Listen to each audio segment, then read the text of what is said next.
കടം വേണോ? ലോകോത്തര ബ്രാൻഡുകളുടെ എല്ലാ മൊബൈൽ ഫോണുകളും, smart TV, smart watch, headset തുടങ്ങിയ എല്ലാ ഗാഡ്ജറ്റുകളും തവണ വ്യവസ്ഥയിൽ സ്വന്തമാക്കൂ. ജ്യോതി മൊബൈൽസ്, ഏരൂർ. പുനലൂർ നിയോജക മണ്ഡലത്തിൽ റവന്യൂ ടവർ സ്ഥാപിക്കുന്നതിന് കഴിഞ്ഞ ഇടത് സർക്കാരാണ് തീരുമാനമെടുത്തത്.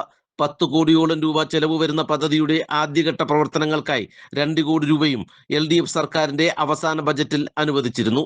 എന്നാൽ സർക്കാർ മാറിയതോടെ ധനകാര്യ വകുപ്പ് മന്ത്രി കൂടിയായ VD സതീശൻ അവതരിപ്പിച്ച ബജറ്റിൽ പുനലൂർ റവന്യൂ ടവറിന്റെ കാര്യമേ പരാമർശിച്ചിരുന്നില്ല.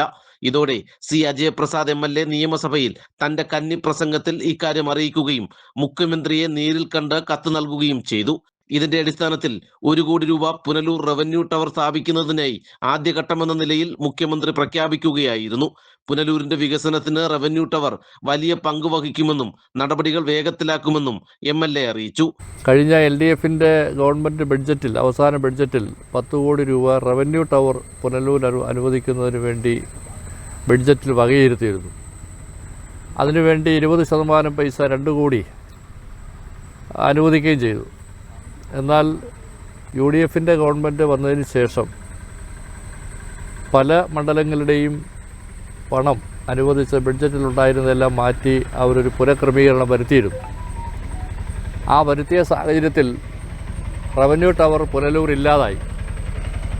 ഈ സാഹചര്യം ബഹുമാനപ്പെട്ട മുഖ്യമന്ത്രിയുടെ ശ്രദ്ധയിൽപ്പെടുത്തുകയും പ്രത്യേക കത്ത് അദ്ദേഹത്തിന് തയ്യാറാക്കി കൊടുത്തിട്ട് ഈ പുനലൂരിൽ കഴിഞ്ഞ നിരവധി നാളുകളായി ജനങ്ങൾ താല്പര്യപൂർവ്വം കണ്ടുകൊണ്ടിരുന്നതും ആവശ്യമായതുമായ റവന്യൂ ടവർ പുനഃസ്ഥാപിക്കണം എന്നുള്ള നിലയിൽ ഉള്ള റിക്വസ്റ്റും ഒക്കെ കൊടുത്തതിൻ്റെ അടിസ്ഥാനത്തിൽ കഴിഞ്ഞ ബഡ്ജറ്റ് ചർച്ചയ്ക്ക് ശേഷം, ബഡ്ജറ്റ് ചർച്ചയിലും ഈ ആവശ്യം ഞാൻ ഉന്നയിച്ചിരുന്നു.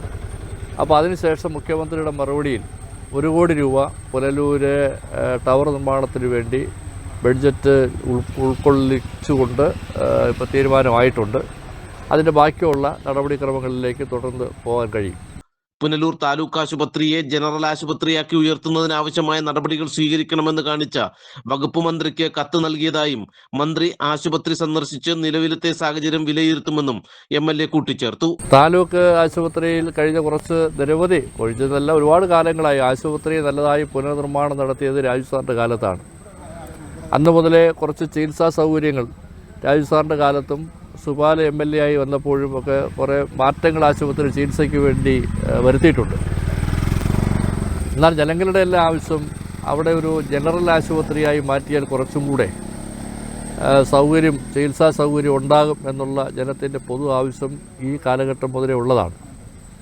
അതിനുവേണ്ടി എനിക്ക് മുമ്പുള്ള MLA മാരും ഒരുപാട് ശ്രമങ്ങളൊക്കെ നടത്തിയത്. പക്ഷേ ഈ സ്റ്റാഫ് പാറ്റേണിൻ്റെയും സാമ്പത്തിക ബാധ്യത വലുതായി സർക്കാരിനുണ്ടാകും എന്നുള്ളത് കൊണ്ടാണ് അത് നടപ്പിലാകാതെ പോകുന്നത്.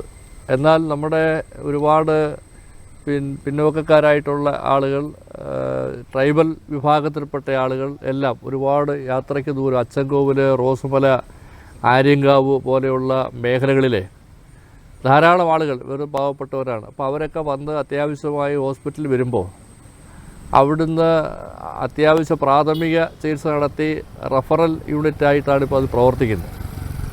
അപ്പോൾ അത് പോരാ, ഇങ്ങനെ ഓടി വളരെ കിലോമീറ്റർ സഞ്ചരിച്ച് പുനലൂർ താലൂക്ക് ആശുപത്രിയിൽ എത്തുമ്പോൾ അവിടെ നിന്ന് റെഫർ ചെയ്ത് വിടുന്ന തരത്തിലേക്ക് കാര്യങ്ങൾ പോയാൽ കൂടുതൽ രോഗികൾക്ക് ബുദ്ധിമുട്ടാണ് ഉണ്ടാകുന്നത്. അത് പരിഹരിക്കുന്നതിന് വേണ്ടി ഒരു ജനറൽ ആശുപത്രി ആയി പുനലൂർ താലൂക്ക് ആശുപത്രിയെ മാറ്റണം എന്നുള്ള ആവശ്യം വെച്ചുകൊണ്ട് ഇതിൻ്റെ സാഹചര്യങ്ങളെല്ലാം കാണിച്ചുകൊണ്ട് നമ്മുടെ ബഹുമാനപ്പെട്ട കേരളത്തിലെ ആരോഗ്യവകുപ്പ് മന്ത്രി ശ്രീ മുരളീധരന് നിവേദനം സമർപ്പിച്ചിട്ടുണ്ട്. അതോടൊപ്പം തന്നെ അദ്ദേഹം ഈ ഹോസ്പിറ്റലിൽ വന്ന് ഒരു സന്ദർശനം നടത്തണം, അത് കണ്ട് പരിശോധിക്കണമെന്നുള്ള നിലയിലും അദ്ദേഹത്തോട് ആവശ്യപ്പെട്ടിട്ടുണ്ട്. അദ്ദേഹം അത് പരിഗണിച്ചുകൊണ്ട് ഇവിടെ വന്ന് ആ ഹോസ്പിറ്റൽ സന്ദർശിച്ച് എന്താണ് ചെയ്യാൻ കഴിയുന്നത് എന്നുള്ളത് പരിശോധിക്കാം എന്നുള്ള നിലയിൽ നമുക്ക് ഉറപ്പ് തന്നിട്ടുണ്ട്. നാട്ടുവാർത്ത, പുനലൂർ. നിങ്ങളുടെ ജീവിതത്തിലെ വിലപ്പെട്ട നിമിഷങ്ങൾ അവിസ്മരണീയമായ ഒരു ചരിത്രമാക്കി മാറ്റുവാൻ പ്രൗഢിയുടെ പര്യായമായ വെഗനി കൺവെൻഷൻ സെന്റർ, അഞ്ചൽ. ഏതു വലിയ ആഘോഷങ്ങൾക്കും അനുയോജ്യമായ വിശാലമായ സ്റ്റേജുകൾ, ലോകോത്തര നിലവാരത്തിലുള്ള ഹോസ്പിറ്റാലിറ്റി, 2 ഏക്കറോളം വരുന്ന വിശാലമായ പാർക്കിംഗ് സൗകര്യം, കൂടാതെ പ്രൈം ലൊക്കേഷനും. നിങ്ങളുടെ സ്വപ്നങ്ങൾക്കനുസരിച്ച് നിങ്ങളുടെ ഇവന്റുകൾ ഞങ്ങൾ ഒരുക്കുന്നു. വേഗിനി കൺവെൻഷൻ സെന്റർ, മാർത്തോമ പള്ളിക്ക് എതിർവശം, കണ്ണൻകോട്, അലയമൺ, അഞ്ചൽ.